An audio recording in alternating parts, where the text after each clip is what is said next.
Hi and welcome back to the मोहब्बत की दुकान पॉडकास्ट, जहां हम नफरत के बाजार में मोहब्बत की दुकान खोलने की कोशिश कर रहे हैं। और इसी कोशिश में आज हमारे साथ हैं कांग्रेस की शेरनी सुप्रिया श्रीनेठ।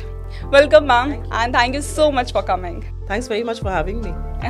सुप्रिया जी एक नामी ग्रामी पत्रकार जिन्होंने 2001 में पत्रकारिता के क्षेत्र में कदम रखा, आखिर उन्हें क्यों 2 दशक बाद पॉलिटिक्स में आना पड़ा? क्योंकि मुझे ऐसा लगता है कि अगर आप बदलाव करना चाहते हैं, अगर आप सशक्तिकरण करना चाहते हैं, अगर आपको चीज़ें बदलना, व्यवस्था बदलने का मन है, तो राजनीति से ज़्यादा सशक्त, राजनीति से ज़्यादा पुरजोर दूसरा कोई प्लेटफॉर्म नहीं है। मेरी आइडियोलॉजी कांग्रेस की रही है। मुझे लगता है कि मैं कैसे भारत में यकीन रखती हूँ जहाँ पर एक दूसरे का परस्पर जिसको कहते हैं इज्जत होनी चाहिए, सम्मान होना चाहिए, हम सब एक साथ भाईचारे से रहें, मोहब्बत की बात हो, और वो मुझे कांग्रेस में दिखा।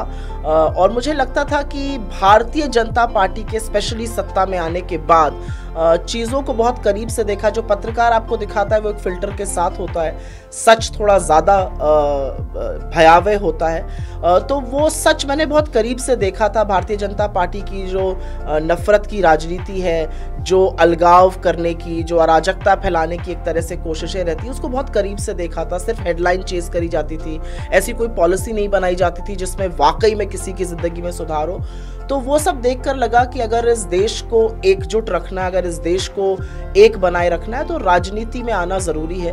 और मुझे लगता है कि हर युवा को, हर प्रोफेशनल को राजनीति के बारे में सोचना चाहिए, क्योंकि एक बड़ा फैशनेबल है कह देना that I am very apolitical. I don't think anybody is apolitical. I think politics में या पॉलिसी मेकिंग में जो चीज़ें होती हैं वो इस देश के हर व्यक्ति को प्रभावित करती है।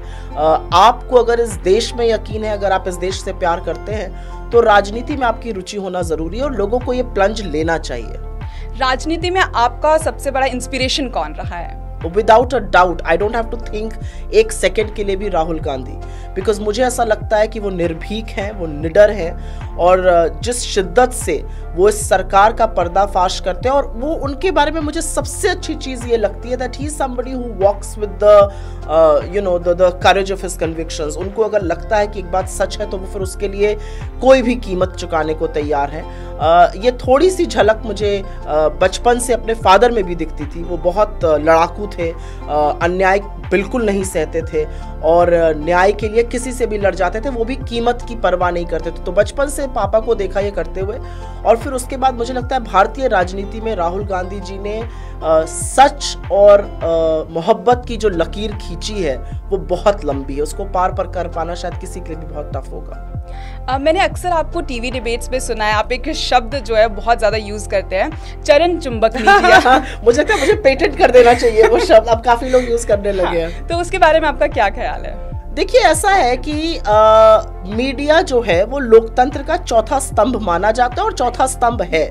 और मीडिया का क्या काम है? What is media? मीडिया का काम है कि जिसके पास सत्ता है, जिसके पास संसाधन है, जिसके पास संस्थाएं हैं, जिसके पास रिसोर्सेज हैं, आप उनको कटघरे में खड़ा करके सवाल पूछिए। और सवाल इसलिए पूछिए कि जब आप सत्ता में होते हैं, जब आप सरकार में होते हैं, तो आप नीति निर्माण करते हैं। आपके पास वो पावर है जो ऑपोजिशन के पास नहीं है, जो आम लोगों के पास नहीं है, और इसीलिए सवाल आपसे पूछे जाएंगे। मीडिया का ये काम होता है कि सरकार को और विपक्ष को आईना दिखाना। लेकिन जब आप सरकार को आईना दिखाने के बजाय सरकार का चरण वंदन करने लगते हैं, सरकार का जो व्हाट्सएप पे खर्रा आ गया उसी को न्यूज मान के चलाने लगते हैं, जब आपके सारे सवाल विपक्ष से होते हैं, और सरकार को अगर विपक्ष घेरता है तो आप सरकार के बचाव में उतर आते हैं, तो इसको चरण चुंबन कहते हैं। और जो लोग ये करते हैं वो चरण चुंबक होते हैं। ऐसे बहुत सारे नोएडा के कमांडो वॉरियर एंकर हैं जो मणिपुर पर चर्चा नहीं करेंगे, जो बेरोजगारी पर बात नहीं करेंगे, जो महंगाई पर बात नहीं करेंगे, जो आपको समझाएंगे कि टमाटर मत खाइए 300 का क्योंकि उससे किडनी में पत्थर हो जाता है, जो समझाएंगे कि बेरोजगारी एक तरह से अच्छी है, जो समझाएंगे कि मणिपुर में जो हुआ वो भयावह नहीं था, वीडियो के टाइमिंग पर सवाल पूछेंगे। तो अगर इनको चरण चुंबक ना कहा जाए तो इनको क्या कहा जाएगा? ये चरण वंदन करते हैं, ये चरण चुंबन करते हैं, इसलिए चरण चुंबक कहलाते हैं। ईडी हमने देखा है कि ईडी हमेशा ऑपोजिशन को ही टारगेट करता है। क्या उन्हें अडानी के घर का रास्ता नहीं पता है? पता नहीं, मुझे लगता है पब्लिकली तो शायद गलत हो जाएगा उनके घर का रास्ता बताना, क्योंकि किसी की प्राइवेसी का वो है, लेकिन मुझे लगता है ईडी को एक चिट्ठी लिखकर अडानी जी के घर का रास्ता जरूर बता देना चाहिए। देखिए 2014 के बाद से ईडी के केसेस में करीब 4 गुना बढ़ोतरी हुई, 4 टाइम्स केसेस इंक्रीज हुए, और 95% केसेस जो है वो विपक्ष के ही खिलाफ है। तो मोदी सरकार के पास एक वॉशिंग मशीन है, उसमें वो सर्फ और गंगा जल डालते हैं और ऐसा डालते हैं कि उसमें जब आप नहा लेते हैं तो आपके सारे दाग धब्बे धुल जाते हैं, आप पवित्र पावन बन के दूसरी तरफ निकलते हैं और भाजपा का हाथ थाम लेते हैं। तो हेमंत बिस्व शर्मा हो गए, आप शुभेंदु अधिकारी हो गए, नारायण राणे हो गए, रेड्डी ब्रदर्स हो गए, मतलब बहुत लंबी एक फहरिस्त है। ये सब वो लोग हैं जो इस वॉशिंग मशीन में गोता खाकर बाहर निकल आए, उनके खिलाफ जो ईडी के केसेस हैं वो बंद हो जाते हैं, कोई पूछताछ नहीं होगी। लेकिन विपक्ष के खिलाफ फर्जी केसेस बनाकर पूछताछ जारी रहती है। तो मुझे लगता है कि ईडी, सीबीआई, इनकम टैक्स, ये सब भारतीय जनता पार्टी के घटक दल हैं, ये उनके फ्रंटल्स बन चुके हैं, अब ये एजेंसीज नहीं रह गए। लेकिन इनसे डरता कौन है? पिछले 10 से 15 सालों में मतलब बीजेपी ने, भाजपा ने बहुत कोशिश की है राहुल गांधी की छवि खराब करने के लिए। उन्होंने हजारों करोड़ रुपए उनकी छवि खराब करने के लिए उन्होंने मतलब स्पेंड किए हैं। तो क्या भाजपा मतलब इतना क्यों डरती है भाजपा राहुल गांधी से? भाजपा हर उस व्यक्ति से डरती है जो उनकी आंख में आंख डाल के सच बोल सकता है, जो उनसे तीखे सवाल पूछ सकता है, जिसको उनसे डर नहीं लगता, जिसको फर्क नहीं पड़ता कि आप ईडी भेज दीजिए, इनकम टैक्स भेज दीजिए, रेड करा दीजिए, मुझे फर्क नहीं पड़ता, मैं सच बोलूंगा। और राहुल गांधी वो व्यक्ति हैं, राहुल गांधी वो व्यक्ति हैं जिनको आप सेट नहीं कर सकते। राहुल गांधी वो व्यक्ति हैं जिनके बारे में उनके सबसे, जिसको कहते हैं सबसे बड़े क्रिटिक्स भी ये कहते हैं कि वो सोने की तरह खरे और ईमानदार व्यक्ति हैं। तो ऐसे व्यक्ति से भाजपा डरती है। ना उनको प्रलोभन दे सकती है, ना उनके साथ सेटिंग कर सकती है, ना उनको डरा सकती है, ना धमका सकती है। तो ऑब्वियसली डरेगी, और डर के भाजपा ने वही किया जो भारतीय जनता पार्टी और आरएसएस का डीएनए है। झूठ फैलाओ, फेक न्यूज फैलाओ, उनके बारे में भ्रांतियां फैलाओ, उनके नाम, उनकी शिक्षा, उनके परिवार के बारे में गंदी अभद्र बातें कहो। और उसके बाद भी मुझे ऐसा लगता है कि मैं इस बात पर राहुल गांधी को सलाम करती हूं कि उसके बाद भी राहुल जी के मन में उनके प्रति ना नफरत है ना गुस्सा है। और हम लोग क्योंकि कई बार उनसे बात करते हैं 1-on-1, मैं स्तब्ध हूं कि ये सब करने के बावजूद भी राहुल जी उससे कहते हैं मैं तो इनसे सीखता हूं कि ऐसा नहीं होना चाहिए या कैसे परिस्थितियों में काम करना चाहिए। उनके मन में लेश मात्र भी भारतीय जनता पार्टी के कुत्सित हरकतों के लिए, उनके नेताओं के लिए जो मुंह खोलकर झूठ बोलते हैं, उनकी माँ के लिए, उनके पिता के लिए, उनके परिवार के लिए, और वो डरते नहीं। और ये वो व्यक्ति है जिसने अपनी दादी को, अपने पिता को इस देश के लिए शहीद होते हुए देखा है। तो ऐसे ही व्यक्ति से तो भाजपा डरेगी, उस व्यक्ति से थोड़ी डरेगी जिनके यहाँ एक ईडी भेजी और वो जी हजूरी करते हुए उनके घर आ जाएंगे और भाजपा का दामन थाम लेंगे। लेकिन मैं इस पर एक बात कहना चाहती हूँ, और तब मैं मीडिया में थी जब ये पूरा प्रोसेस शुरू हुआ था। इतने लाख प्रयासों के बावजूद भी आज देश समझ रहा है राहुल गांधी क्या है। आज देश समझ रहा है कि एक ऐसा व्यक्ति है जिसने 4,500 किलोमीटर इस देश के पैदल नाप दिए क्योंकि देश जुड़ा रहे। देश को समझ में आ रहा है कि ये सहृदय व्यक्ति है। जब एक मैकेनिक अपने कालिक से सने हाथों को उनकी ओर बढ़ाने से झिझकता और कहता है मेरे हाथ में कालिक है, मैं आपका कैसे हाथ थामूं, वो सिर्फ हाथ ही नहीं थामते, उसको गले भी लगा लेते हैं। वो ट्रक ड्राइवर से मिलते हैं, वो स्टूडेंट से मिलते हैं, वो मछुआरों से मिलते हैं, वो किसानों से मिलते हैं। कहाँ है भाजपा के नेता जो देश की टोल है, देश के लोगों से मिले? तो ऐसे व्यक्ति से तो डरते नहीं है, कांपती है भाजपा। और अगर नहीं कांपती तो राहुल गांधी जी की 280 वर्ड की एक ट्वीट पर या एक बयान पर पूरी की पूरी सरकार आक्रमण पे नहीं उतर आती, क्योंकि वही ट्रोल का काम करते हैं। ट्रोल मंत्रालय एक बना देना चाहिए। राहुल गांधी ट्रोल मंत्रालय जो है उसके लिए बहुत लंबी लाइन लग जाएगी भाजपा वालों की कि उसका मंत्री कौन बनेगा। बड़े बड़े कैंडिडेट हैं, प्रधानमंत्री उसमें नंबर 1 है। राहुल गांधी जी का भी आपने जिक्र किया कि उन्होंने मतलब कन्याकुमारी से लेकर कश्मीर तक उन्होंने यात्रा की है, तो इसकी जरूरत क्यों पड़ी उन्हें? 3 कारणों से, और मुझे लगता है वो 3 कारण पूरी तरह से साफ है। पहला कारण इकोनॉमिक। इस देश में आज अर्थव्यवस्था की ये बदहाली है, इतना बुरा हाल है आज अर्थव्यवस्था का कि युवाओं के पास रोजगार नहीं है, लोगों का महंगाई की वजह से हौसला टूट चुका है, आर्थिक असमानता इतनी बुरी है कि 1% के पास 70% पैसा है। मोदी जी की नाक के नीचे गरीब और गरीब हुआ है, गुर्बत में गया है, हंगर इंडेक्स में भारत निरंतर गिरता जा रहा है। तो लोगों का एक तरह से हौसला टूट चुका था और उसको जोड़ना था। इसलिए भारत जोड़ो यात्रा जरूरी थी कि उन लोगों से मिलकर ये कहा जाए कि आने वाला कल बेहतर होगा, हम आपका काम करेंगे, हम आपको रोजगार के साधन देंगे, दाम कम करेंगे, और हमारी सरकारें ये कर रही हैं। तो एक इकोनॉमिक कारण था। दूसरा एक पॉलिटिकल कारण था, और पॉलिटिकल कारण था कि सरकार ने जिस तरह से संस्थाओं पर कब्जा कर लिया, जैसे कि मैंने अभी जिक्र किया, ईडी, सीबीआई, इनकम टैक्स, बड़े स्तर पर मीडिया, जुडिशरी को डराना धमकाना। तो जिन संस्थाओं पर जो इंस्टीट्यूशनल कैप्चर मोदी सरकार ने किया, उसने कहीं पर हमारी डेमोक्रेसी को, हमारे लोकतंत्र को क्षीण करने का, लोकतंत्र को कमजोर करने का काम किया, क्योंकि यही संस्थाएं लोकतंत्र को सजोए रहती हैं, यही संस्थाएं लोकतंत्र को मजबूत रखती हैं। तो उसको जोड़ने के लिए, उस विश्वास को दोबारा से जगाने के लिए जरूरी था, वो पॉलिटिकल कारण था। और सोशल बहुत बड़ा कारण ये था कि भारतीय जनता पार्टी जब से सत्ता में आई है, उसने सिर्फ नफरत और सिर्फ जहर उगला है इस देश में। भाइयों को आपस में लड़ाया है, समुदायों को लड़ाया है। धर्म के आधार पर प्रधानमंत्री जब बात करते हैं तो एक तरह से जो हेट स्पीच, जो हेट नैरेटिव, एक नफरत का जो बाजार इन्होंने खोलकर रख दिया था, उसमें मोहब्बत की दुकान खुलनी जरूरी थी। तो मुझे ऐसा लगता है कि इस देश में एक नई उम्मीद, एक नई आशा, एक नया विश्वास जगाने के लिए भारत जोड़ो यात्रा जरूरी थी। लोगों को ये लगने लगा था कि 9 साल से हम एक आदमी के मन की बात सुन रहे हैं, हमारे मन की बात कौन सुनेगा। और वो विश्वास राहुल गांधी जी ने लोगों में जगाया कि आपकी बात सुनने के लिए मैं आपके साथ खड़ा हूं। Learning to listen in the 21st century I think is one of the biggest lessons of the Bharat Jodo Yatra, और इसीलिए उन्होंने की।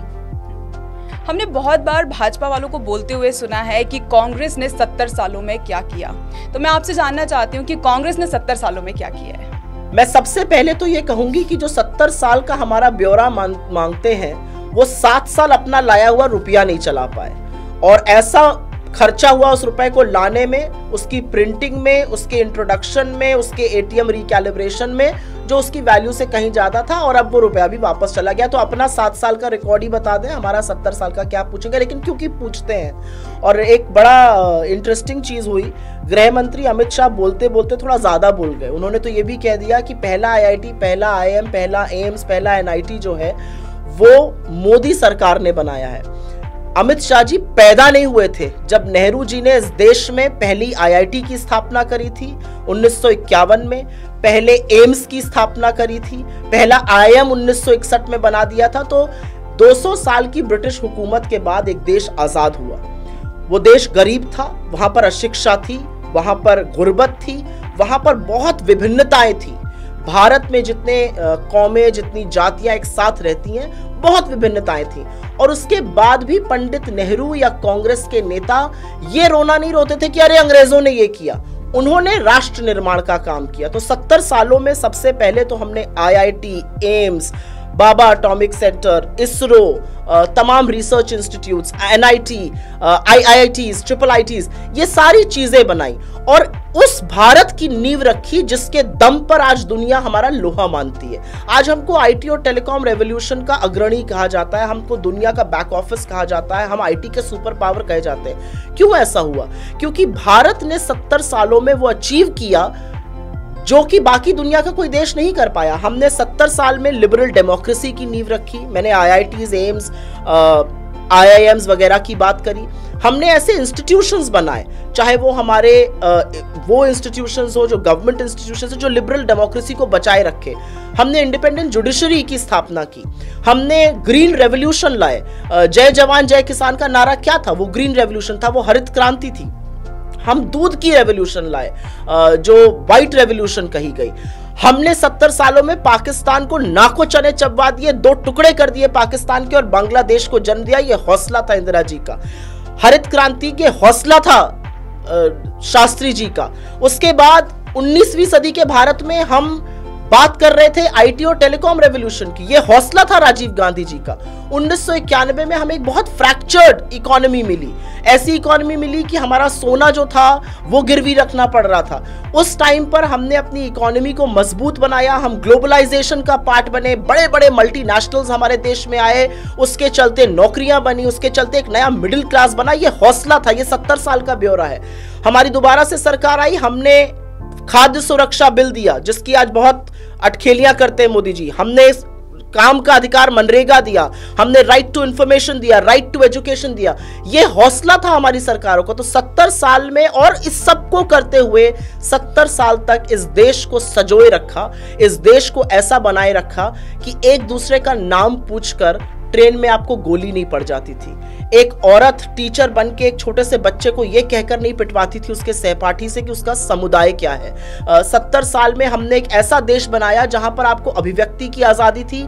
आप किससे शादी करना चाहते हैं, किससे प्रेम करना चाहते हैं, किसके साथ घूमना चाहते हैं, ये आजादी थी। आपको भाजपा के कार्यकर्ता और उनकी एफिलिएटेड ऑर्गेनाइजेशंस के कार्यकर्ता आके पीटते नहीं थे वैलेंटाइंस डे पे। मुझे लगता है ये सारी चीजें हमने की, एक लिबरल डेमोक्रेसी बनाए रखा और विश्व ने हमारा लोहा माना। तो बहुत लंबी लिस्ट है। हमने जो 70 साल में बनाया उसी को बेचने का काम मोदी जी ने पिछले 10 साल में किया है। अगर हमने 70 साल में बनाया ना होता मान्यवर, तो आप बेचकर क्या खाते, ये असलियत है। सुप्रिया जी, मोदी जी को 10 साल के करीब हो गया है यहाँ पे, मतलब सत्ता में रहते हुए, लेकिन अभी तक उन्होंने एक भी प्रेस कॉन्फ्रेंस नहीं की है। लेकिन क्यों? क्योंकि चरण चुंबक उनसे सवाल पूछते हैं कि आप आम काट के खाते हैं या चूस कर खाते हैं, आप थकते क्यों नहीं, कोई टॉनिक वगैरह लेते हैं। प्रधानमंत्री से जब ये सवाल पूछा जाएगा तो प्रधानमंत्री क्यों प्रेस कॉन्फ्रेंस करेंगे? क्योंकि अगर प्रेस कॉन्फ्रेंस कर दी तो सवाल पूछे जाएंगे ना, बेरोजगारी के बारे में आप क्या कर रहे हैं, आप महंगाई के बारे में क्या कर रहे हैं, 5 महीने हो गए आप मणिपुर क्यों नहीं गए, अडानी का महा घोटाला इतना बड़ा है आप उस पर क्यों नहीं बोलते। प्रेस कॉन्फ्रेंस हो जाएगी तो राहुल गांधी जी का सवाल पूछ लिया जाएगा ना कि आप जातीय जनगणना से क्यों भाग रहे हैं। इस देश की एक उम्मीद है कि जातीय जनगणना हो और जो आबादी है पिछड़ों की, जो आबादी है लोगों की, वंचित शोषित समाज की, उनको उनका हक मिले। अगर प्रेस कॉन्फ्रेंस करेंगे तो ये सब पूछा जाएगा। मोदी जी ना खुद प्रेस कॉन्फ्रेंस करते हैं और अगर कोई विजिटिंग डिग्नेटरी आ जाता है तो उसको ना करने देते हैं। G20 का इतना बात बनाई गई, लेकिन जो बाइडेन ने प्रेस कॉन्फ्रेंस की अपील की उसको खारिज कर दिया गया, उनको वियतनाम जाके प्रेस कॉन्फ्रेंस करनी पड़ी। इस देश ने तो ऐसे ऐसे प्रधानमंत्री देखे जो अपने साथ मीडिया को ले जाते थे, हवाई जहाज में प्रेस कॉन्फ्रेंस करते थे। ऐसे प्रधानमंत्री देखे हैं जो अगर कहीं हिंसा भड़क जाती थी वहां जाते थे, प्रेस को वहां पर भी संबोधित करते थे और वापस आकर सदन में बयान देते थे। मोदी जी का ट्रैक रिकॉर्ड सदन में बोलने का, मोदी जी का ट्रैक रिकॉर्ड मीडिया के सामने आने का, मोदी जी का ट्रैक रिकॉर्ड सवालों का जवाब देने का बहुत निम्न है। क्योंकि असलियत, सच से भागते हैं, सच से घबराते हैं। उनको वो सवाल पसंद है, टॉनिक, आम, कैसे सोते हैं, कहाँ उठते हैं, ये सब पसंद है शायद उनको। सुप्रिया जी, इंडिया अलायंस हमारे लिए क्यों इतना जरूरी है और 2024 में क्या होने वाला है? मुझे ऐसा लगता है कि जो बदलती राजनीति है, जो बदलती राजनीति की असलियत है, उसमें रीजनल पार्टीज की अहमियत है। उसमें ऐसे ऐसे दल हैं जिनका राज्यों में बहुत प्रभाव है और वो सब दल, और उसमें से कांग्रेस ऑब्वियसली नेशनल पार्टी है। हम कन्याकुमारी से कश्मीर तक हैं, हम असम से पोरबंदर तक हैं, तो कांग्रेस उसकी धुरी है और कांग्रेस का होना वहां पर अपने आप में एक मजबूती देता है। पर ये सारी पार्टियां या कांग्रेस पार्टी, हम एक थान से कटे हुए कपड़े नहीं है। हमारे मतभेद हो सकते हैं लेकिन हमारे मनभेद नहीं है। हमारा ये मानना है कि इस देश का संविधान किसी भी हालत में सुप्रीम है, उसके साथ खिलवाड़ नहीं किया जाता है। हमारा ये मानना है कि धर्म के आधार पर आप भेदभाव नहीं कर सकते हैं। हमारा ये मानना है कि युवाओं को रोजगार देना और लोगों के लिए महंगाई कम करना आपका परम धर्म है। और हम वो लोग हैं जो नफरत के इस बाजार में मोहब्बत की दुकान में यकीन रखते हैं, जैसा कि आपका पॉडकास्ट भी कहता है। तो मेरा अपना मानना है कि ऐसे लोगों का साथ आना, और हम ऑन अ ब्रॉड लेवल 60% से ज्यादा इस देश के वोट शेयर को रिप्रेजेंट करते हैं। तो हमें देखकर, और इंडिया के सामने जब कोई खड़ा होता है तो उसकी शिकस्त होती है, क्योंकि इंडिया तो कभी हारता नहीं, इंडिया हमेशा जीतता है। तो हमें देखकर मोदी जी का घबराना, उनकी पार्टी का घबराना, और इस हद तक घबराना कि जिस देश को हम अपनी मातृभूमि कहते हैं, जिसको हम अपना वतन कहते हैं, अपनी सरजमी कहते हैं, उसको भारत बुलाइए, इंडिया बुलाइए, हिंदुस्तान बुलाइए, उसको हम इंडियन मुजाहिदीन और उसको हम ईस्ट इंडिया कंपनी से कंपेयर करने लगते हैं। ये इनका डर है। अपनी माँ को घमंडिया कहने वाले कभी देशभक्त नहीं हो सकते, ये मेरा मानना है। इंडिया का नाम विद्रूप करने वाले लोग ये भूल जाते हैं कि आप भी न्यू इंडिया बनाने के लिए ही निकले थे, बट क्योंकि हमारा नाम इंडिया है आपको उससे दिक्कत है। लेकिन ये देश आपको सबक सिखाएगा कि माँ के साथ खिलवाड़ नहीं किया जाता है, माँ के नाम को विद्रूप नहीं किया जाता है। मुझे लगता है एक बड़ी चुनौती है मोदी जी के सामने। अभी आपने बीच में महंगाई का जिक्र किया, तो मेरे को ये पूछना है कि जब सिलेंडर 2014 में 400 रुपए का था तो एक मोहतरमा हमेशा सड़कों पे दिखती थी, और आज जब सिलेंडर 1100 रुपए का है वो मोहतरमा गायब है। नहीं, उन मोहतरमा ने अपने आप को रीओरिएंट कर लिया है। वो महंगाई पर, बेरोजगारी पर, महिलाओं पर, वो महिला बाल विकास मंत्री हैं और मैं उनका नाम ले लेती हूँ, मुझे तो कोई डर नहीं है। स्मृति ईरानी उनका नाम है, भारतीय जनता पार्टी में मंत्री है महिला बाल विकास मंत्रालय की, लेकिन मणिपुर पर 78 दिन तक उनकी चुप्पी नहीं टूटती है। जब इस देश की सबसे होनहार बेटियों को उनके घर से और भारत के संसद से 500 मीटर की दूरी पर घसीटा जाता है, पीटा जाता है, जब वो यौन उत्पीड़न का आरोप लगाती है, उनकी चुप्पी नहीं टूटती है। जब 2:30 बजे रात को हाथरस में गुड़िया को जला दिया जाता है बिना उसके परिवार के, तब उनकी चुप्पी नहीं टूटती है।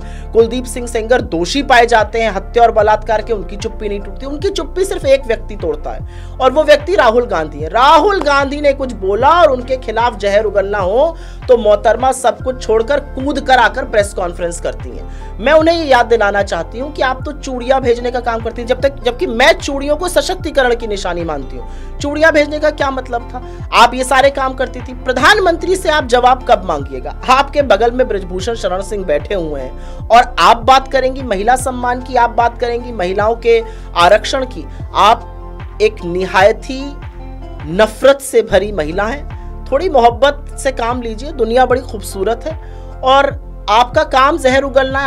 आपने अपने आप को ट्रोल बना लिया है। लेकिन अगर आसपास देखिएगा तो जिस पकौड़ा तलने की आप भी हिदायत देती थी, वो गैस का सिलेंडर अभी 1100 पर है। आप 400 का सिलेंडर लेकर बैठ जाती थी सड़कों पर, और उस आटे, उस तेल पर भी जीएसटी लगा हुआ है। जो 400 का तेल था आज वो, जो 90 का तेल था आज वो 220 पे बिक रहा है। लेकिन वो नहीं बोलेंगी। उन्होंने अपना जो दायरा है वो सीमित कर लिया एक ट्रोल बनने तक। ठीक है, बने ट्रोल। आंकड़ों के मुताबिक 2024 में 15 करोड़ फर्स्ट टाइम वोटर्स होने वाले हैं। तो सुप्रिया श्रीनेट की उनसे क्या अपील है? मेरी उनसे ये अपील है कि युवा जो हैं वो हमेशा वक्त के बदलाव में सबसे अग्रणी रहते हैं। देश का इतिहास, विश्व का इतिहास बदलने वाले हमेशा युवा होते हैं। और उन युवाओं से मेरी अपील है कि अपने आसपास देखिए और अपने आसपास देखिए कि नफरत कौन फैला रहा है। अपने आसपास देखिए कि आपकी स्कॉलरशिप किसने खत्म करी। अपने आसपास देखिए कि आपको नौकरी से कौन वंचित रख रहा है, और उसके बाद वोट कीजिए। एक वोट मोहब्बत के नाम दीजिए, एक वोट बदलाव के नाम दीजिए, एक वोट अपने रोजगार के नाम दीजिए, एक वोट उस माँ के नाम दीजिए जिसने एक रोटी कम खाई कि आप पढ़ लिख जाइए और आपको रोजगार मिले, और नहीं मिला।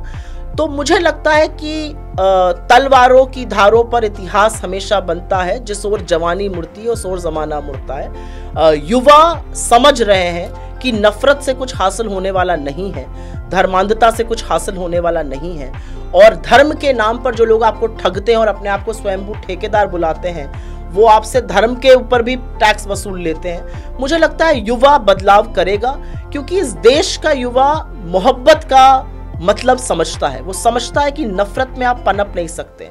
नफरत लोगों को तबाह कर देती है। मोहब्बत वो चीज है जो लोगों को जोड़े रखती है, और युवा बदलाव जरूर करेगा। और मेरी अपील भी है कि आप बदलाव करिए।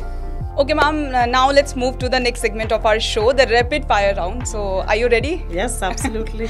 Okay, so मैं आपको यहाँ पे कुछ नाम बताऊंगी और आपको उनको 2 और 3 वर्ड्स में उनके बारे में बोलना है। Rahul Gandhi, My inspiration. गौतम अडानी, घोटालेबाज, Priyanka Gandhi, I love her very deeply. Narendra Modi, जुमलेबाज, स्मृति ईरानी, ट्रोल, अमीश देवगन, बहुत एक नाम उनके बारे में चर्चित है, अभी प्रतिबंधित, संबित पात्रा, कॉमेडी सेंट्रल जाना चाहिए, शहजाद पूनेवाला, नफरती, अर्नब गोस्वामी। उनका एक बड़ा फेमस वो है, मुझे डैश दो डैश दो डैश दो, तो वही आता है मेरे आंख के सामने जब उनकी बात होती है।